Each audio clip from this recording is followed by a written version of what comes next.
Alright, good evening, everybody. Welcome to another episode of Grizzly's Cave. This is Grizzly Andrew, and I hope everybody's doing well, especially those of you that may have been affected by the flooding that we had over the past week or so. Hope everybody's doing well and everybody's safe. Um, I know there are some counties close by to where I live at that are still dealing with flooding and whatnot, but just know that you're in my thoughts and prayers. And also, if anybody that has been affected by the flooding, if you all need anything, please don't hesitate to reach out to me. You can find me at Andrew Brian McGregor on Facebook.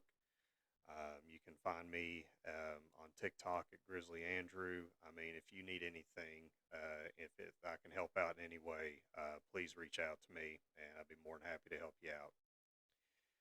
Also, the NAW event that was scheduled for April the 5th was postponed due to the flooding.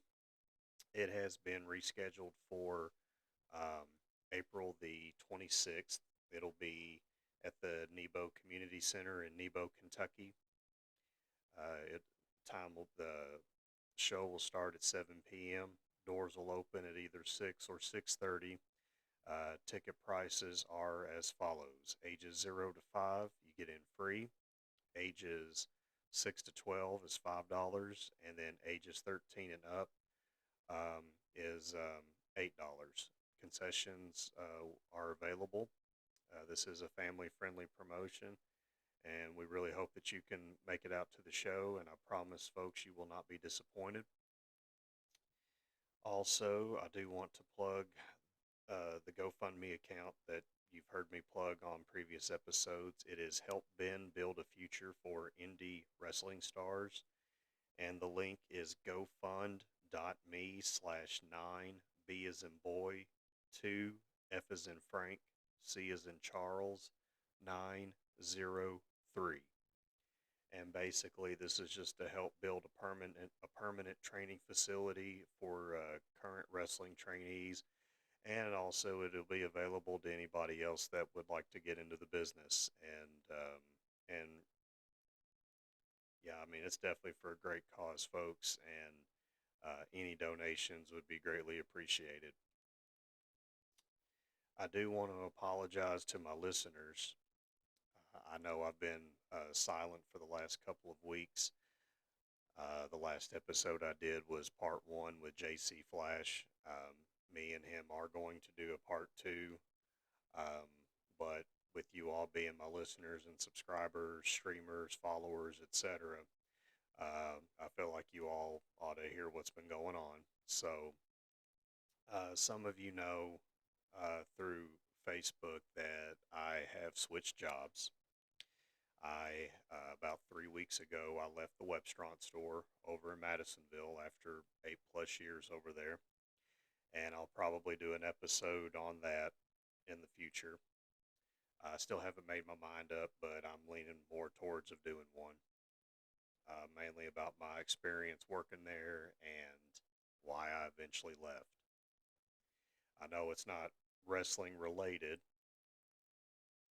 but there could be some comparisons.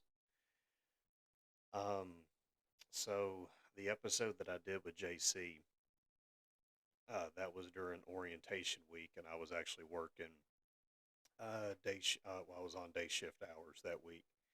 Well, the next week, I went back to thirds, and instead of working 3/12s Wednesday night through Friday night, I've been working 5/8s Monday night through Friday night. I'm not going to lie, I do miss the 4 nights off, but I will say this: I do enjoy being a lot closer to home. Instead of driving 45 to 50 miles one way, I'm driving 10 miles one way. So, I mean, I'm saving on gas and not putting as much wear and tear on my vehicle. So that's why I've been silent, and I do apologize, folks. I'm going to try to get back to doing at least one episode a week, but I definitely won't be doing 2 to 4 episodes a week like I did when I first started this channel. Um, Well, basically, been trying. This is gonna be a solo episode, so it won't be as nearly long as it is when I have guests on the show. So, y'all have heard me talk. So y'all have listened to some of the episodes I've had where I went to live events and went to my first independent show and all that. Um, I actually had the opportunity and the privilege of getting to meet uh, a wrestler in person, and it was I I don't know if you want to call it fate, destiny, or whatever, but um, yeah, it was quite an amazing experience. So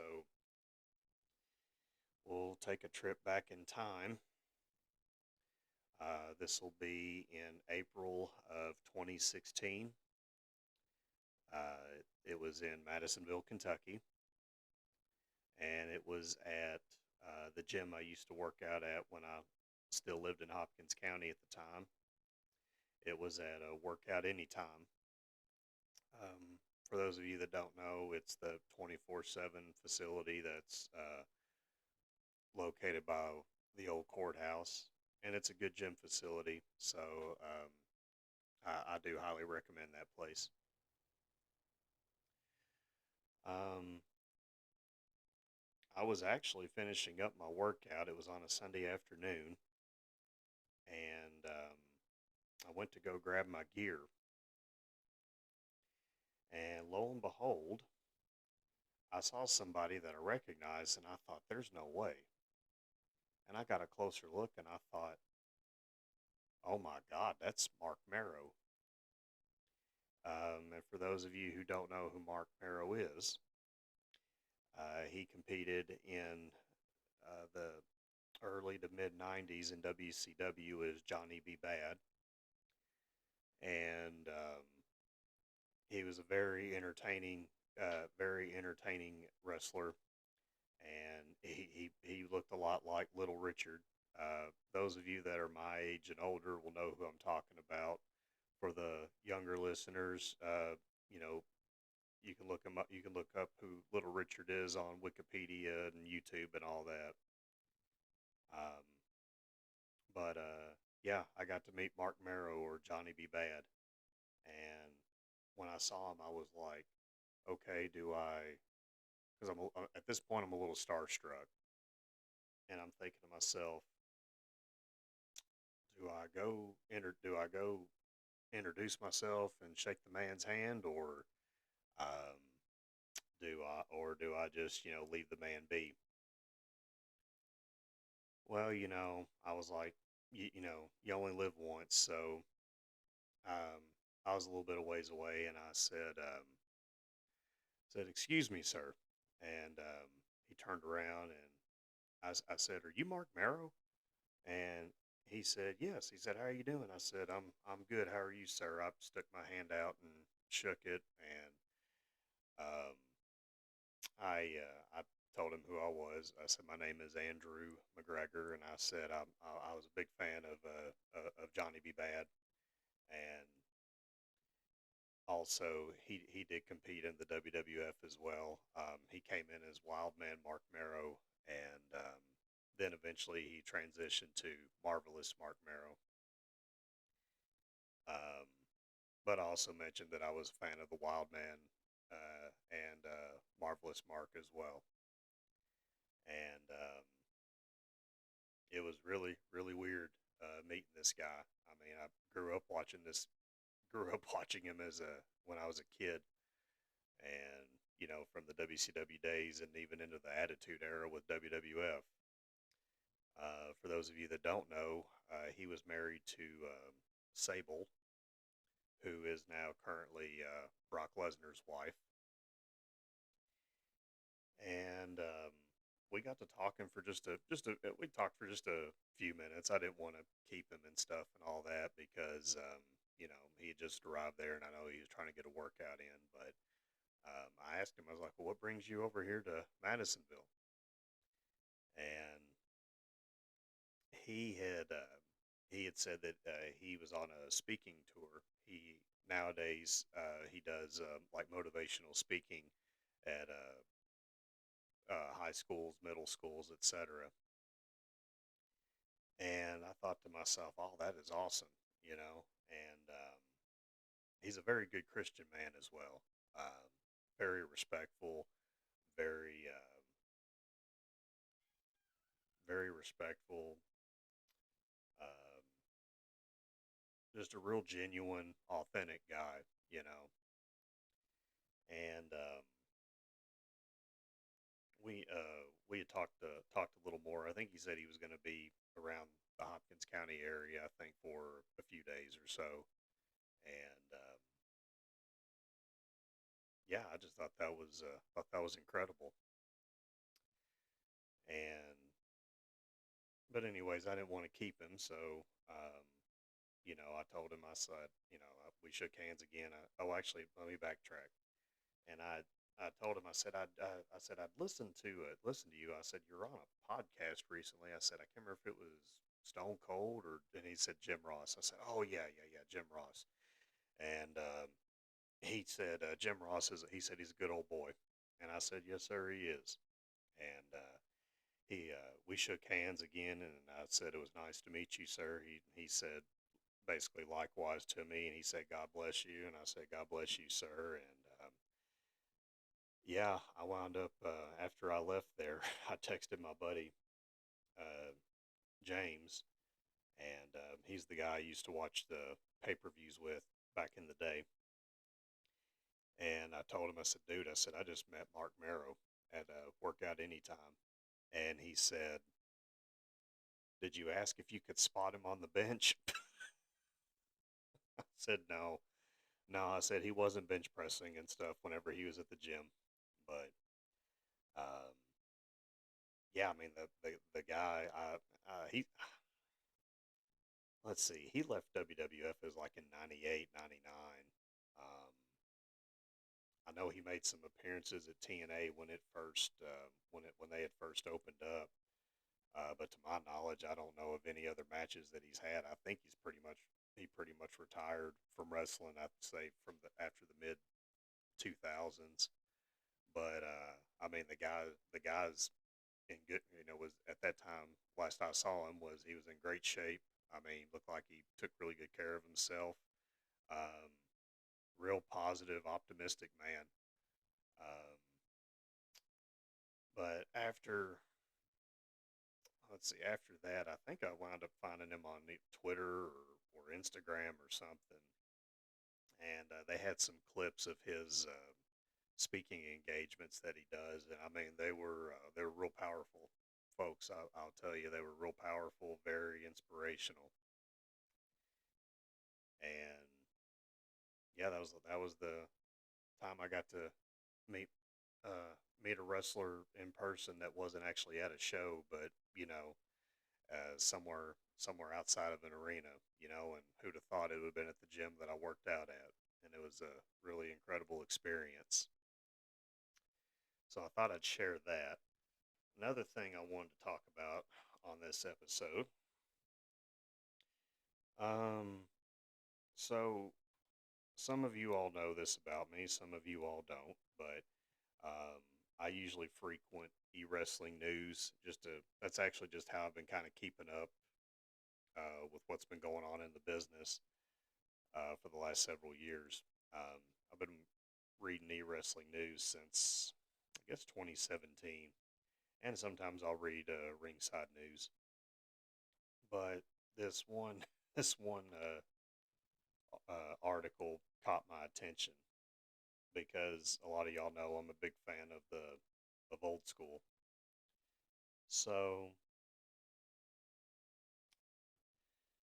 and I did not know that there was, excuse me, I did not realize there was a documentary made recently. It was about WrestleMania 9 becoming a spectacle. Obviously, that's a documentary I need to check out. Well, there's a few things that really stood out about that pay per view. For starters, it was held at Caesar's Palace. It's also where Jim Ross made his debut for the company. Let's see. It was headlined with Bret Hart versus Yokozuna for the WWF Championship. It was also where the WWF crowd was introduced to Luna Vachon, the late Luna Vachon. It was also where we saw um, two Doink the Clowns that made their appearance during his match with Crush. Let's see. But, oh, then also there was the infamous match that Undertaker had with the late Giant Gonzalez. And if you've listened to any clips from Undertaker from his 6 Feet Under podcast or with any other show he's been on, he he's went on the record saying it was rough having a match with Giant Gonzalez, and that match was pretty brutal to watch. Let's see what also happened at that event. Oh yeah, Hulk Hogan. Well, brother, he had not been in WWF in a year. His last appearance was at WrestleMania 8 in April of '92. After that WrestleMania, he was gone. Um, some speculate it could have been because of the whole with all the scandals going on. Again, that's all speculation. But I will say this: when he came back for WrestleMania 9, he was not the big jacked up, Hulk Hogan that we all knew from years past.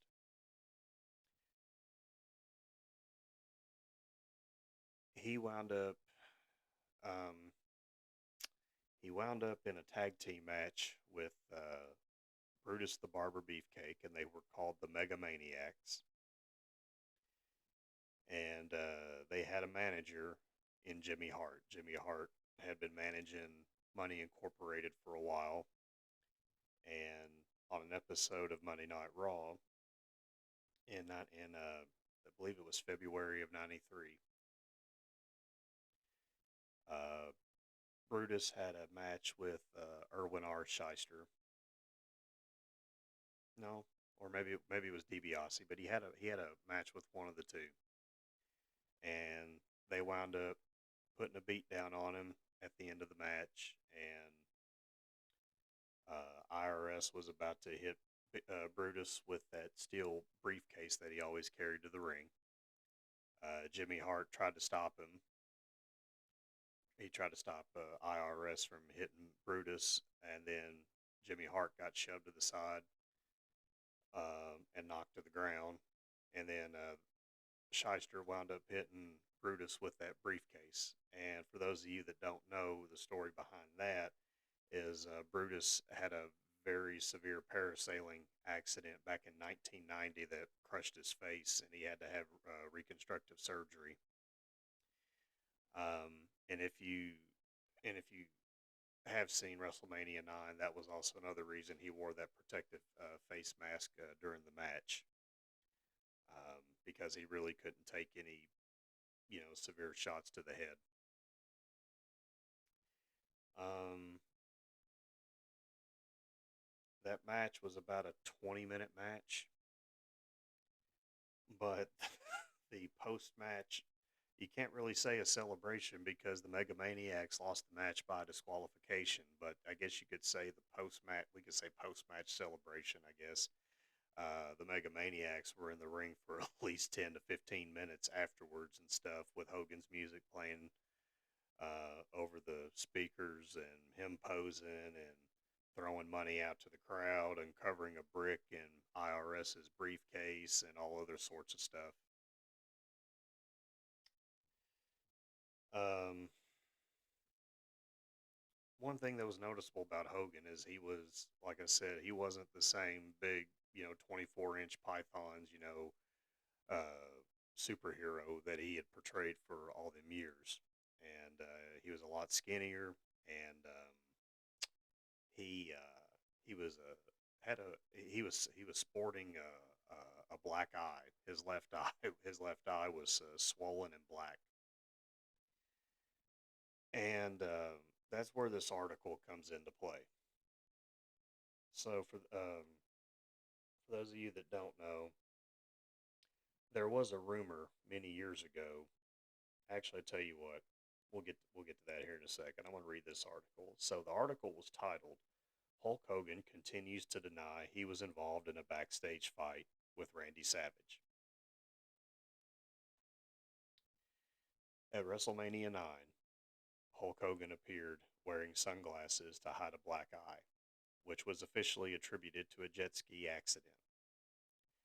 However, a new documentary titled WrestleMania 9 Becoming a Spectacle revisits the long standing rumor that Hogan's injury was actually the result of a backstage fight with Randy Savage. Scott Steiner, who traveled with Savage at the time, adds credibility to this speculation by acknowledging the possibility of the altercation.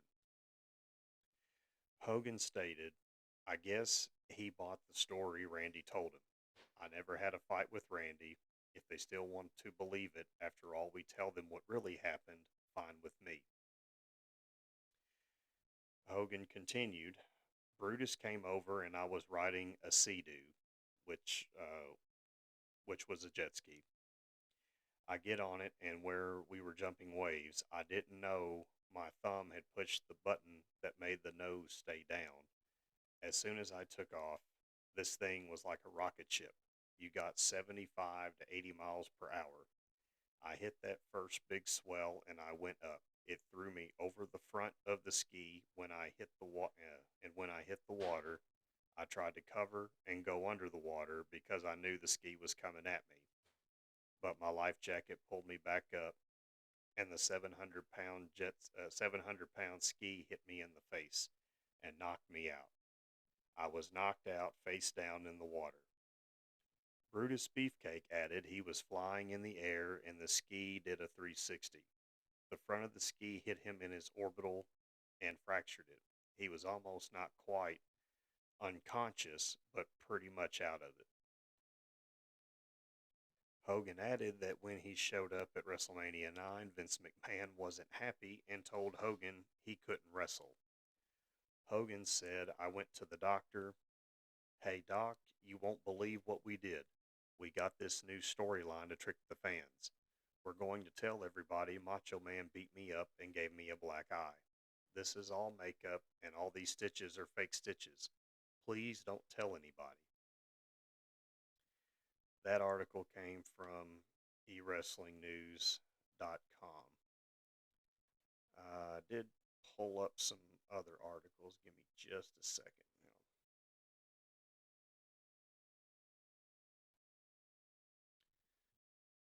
All right. This one is from sportskita.com.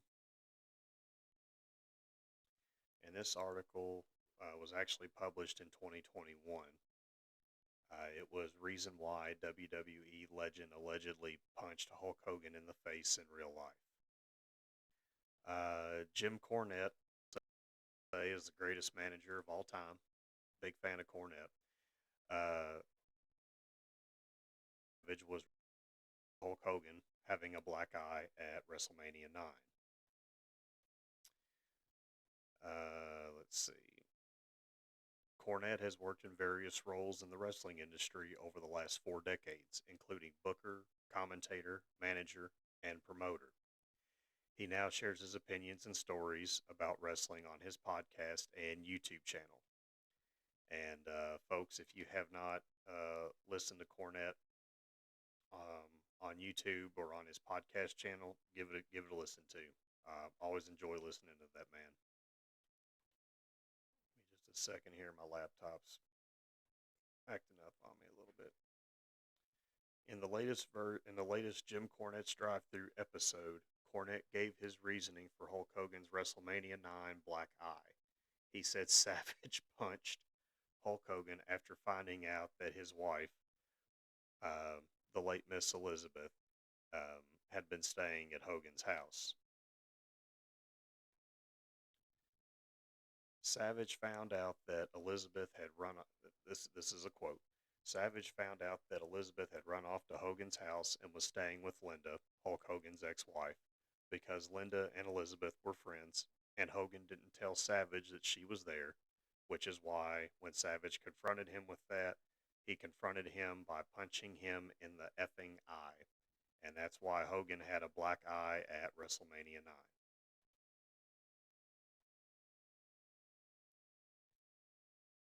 The story has been rumored for many years, but Hulk Hogan has never confirmed it to be true. Cornette clarified that he was unaware that the story was even a rumor. As far as he knows, the story is correct. And then Hogan, and then it goes to give on Hogan's explanation that I just read from the previous article.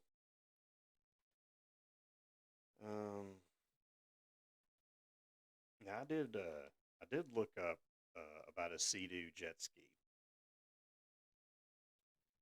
like the weight and everything.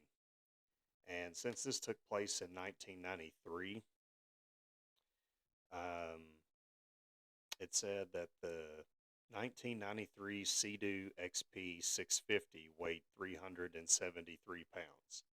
And then there was another one called the 93 Sea-Doo SPI. It weighed 368 pounds. So I don't know where Hogan got 700 pounds from, but this is actually from the official Sea-Doo website. So I gotta say, brother, wrong again. But there are a few things I do want to mention with this article. So if you have not watched it, Dark Side of the Ring, their very first episode was actually about um, Randy Savage and Elizabeth, and there is a clip in there about, and Linda Hogan is actually being interviewed about how Randy stormed the house trying to find Elizabeth, etc. Um, but there was nothing was mentioned about him punching Hogan in the eye. Now, did it happen? I don't know. Scott Steiner, he was with the company at the time that this would have happened, because him and his brother Rick were still wrestling as a tag team at that time, and they were actually on the card at WrestleMania 9 in a match against the Head Shrinkers. Um, so, I mean, but Steiner, there's no love lost between him and Hogan either. So, uh, but like Steiner said, he wasn't there, so he can't really confirm it, but he believes that Randy did do it. Um, I know Savage didn't have there was no love lost between him and Hogan either. So,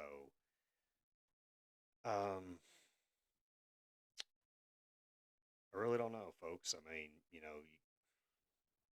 Hogan, you can't really believe anything that he says, and I'm gonna have to quote Mr. Cornette here whenever he was blasting Kenny Bolin. I'm about to use this same line about Hogan. You can't really believe anything Hogan says, even if he tells you that his tongue's been notarized. Um,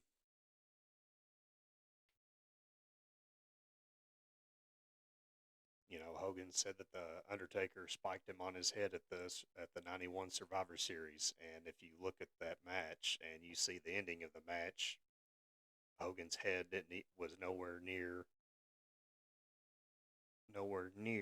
close to hitting that mat or the steel chair. But he claims that he was legit injured in that match because of that tombstone. Um, you know, there were so many others. Let's see. There's a YouTube channel called Wrestling Bios, and there's a video. It's called Hulk Hogan Still Lies. So I think it's about a 20-30 minute video. So I may need to go watch that again. But anyways, I doubt he was operating a 700-pound jet ski because I went to the website itself and it told me that their 93 models were maybe half that. However, however, if that did hit him in the face, I mean, obviously he would have damage, but I'm not a doctor, but I think he'd have a little bit more damage to his face than just a black eye. So that's just my opinion on that. Do I think Savage cleaned his clock? I'd say it's a good possibility because of what it was going on at the time and the fact that Elizabeth was staying with the Hogans during the end of their marriage and everything. I'd say it's a good possibility. Another thing about this article when I read when it said WrestleMania 9, there was one other thing about that night that as a kid, and I'm sure like a lot of y'all, when y'all were kids, y'all were Hulkamaniacs as well. So I was 7 years old when WrestleMania 9 took place, and I used to get the wrestling magazines and stuff at the grocery store, and I remember um, seeing where Hogan won the belt from Yokozuna, and I thought as a kid, that's awesome. Yes, Hogan's back. He beat Yokozuna, etc., etc. But then later on, as I got older and all that, and listened to interviews, read news articles and everything. Um, it made me ask this question to myself: what was the point of Hogan doing that? Having that impromptu squash match against Yokozuna, because at that time they were really building Yokozuna up to be the big monster heel, and he was, I mean, he was, you know, and I mean, for a big man, the guy could move, the guy could work. Um, he had an impressive showing at the '93 Royal Rumble when he wound up, winning that match, and that was actually the first Royal Rumble where they said that the winner would receive a title shot, whoever the WWF champion was at WrestleMania. So I mean, Yoko was you know um, the pioneer for that, and and for him to work for him to main event with a wrestler with the caliber of Bret Hart. That's got to be um, that's got to be an incredible feeling, and an incredible experience. Bret Hart, he's one of the best workers ever in the business, and Hogan coming back and doing that squash match with Yoko, and then I hate to say it, but he kind of killed Yoko's build up there that they had been doing for the last several months. Building him up as this unstoppable heel. Um, but I hate to say it, but it almost seemed like well, let me backtrack here. Um, I just don't think it was necessary. There was a rumor that he had t- that he there was a rumor that he had said he was not going to wrestle unless Vince, penciled him in to win the belt at the end of the night. That's just a rumor. I don't know. I mean, could it be true? Well, given the man's reputation, I'd say it's a possibility, but I don't know. I can only speculate.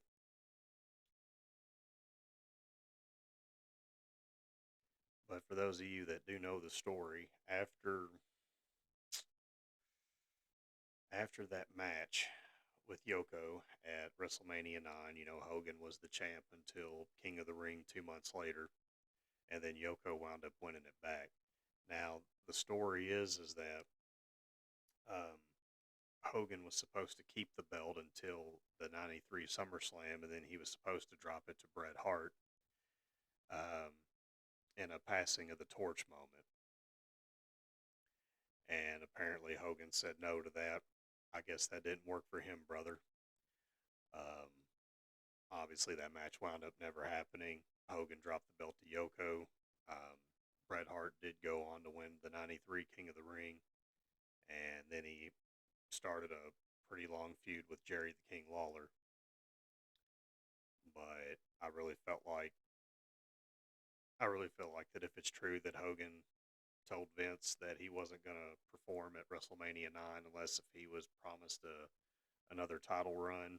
I mean, I really think that's a shitty way for Hogan to do business, but you know, again, I wasn't there and I was just a little kid at the time. Um, I don't know how you folks feel.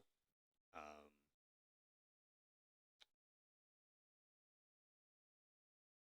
I really don't. I don't. I mean, I'd like to know y'all's opinions. But anyways, there's always that possibility that Randy did punch out Hogan. Um, when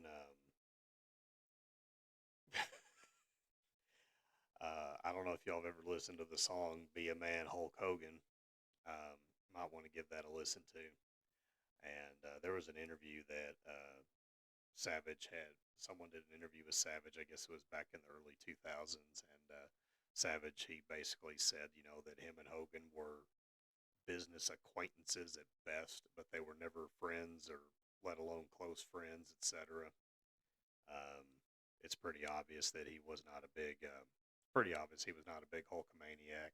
But anyways, yep, that's about all I have to say on this episode. Again, I do want to thank those that have taken their time to listen to the episodes and like and subscribe and follow, etc. I greatly appreciate it, and I do apologize for being silent for the last couple of weeks. And like I said, I do hope to get JC Flash on here for a part two, and yeah, maybe try to have Justin Styles back on, or maybe get some other wrestlers from the Naw promotion on here. I've had a few reach out to me and say they'd like to be on the do an episode with me. So just kind of stay tuned for that. Um, Again, I want to the GoFundMe account is Help Ben build a future for indie wrestling stars, and the link is gofund.me/9 B as in boy 2 F as in Frank C as in Charles 903. And the next Naw wrestling event will be Saturday, April 26th at 7 p.m. at the Nebo Community Center in Nebo, Kentucky. Uh, Doors will open at 6 or 6:30. Ticket prices are the following: free for those that are ages 0 to 5, $5 for those that are ages 6 to 12, and then $8 for those that are ages 13 and up. Concessions are available, and this is a family-friendly promotion. And again, if anybody's been affected by the floods here in Kentucky, if you need any assistance, any help, anything at all, please reach out to me. I'll be more than happy to help you out in any way that I can. And so for Grizzly's Cave, this is Grizzly Andrew signing off, saying take care and God bless.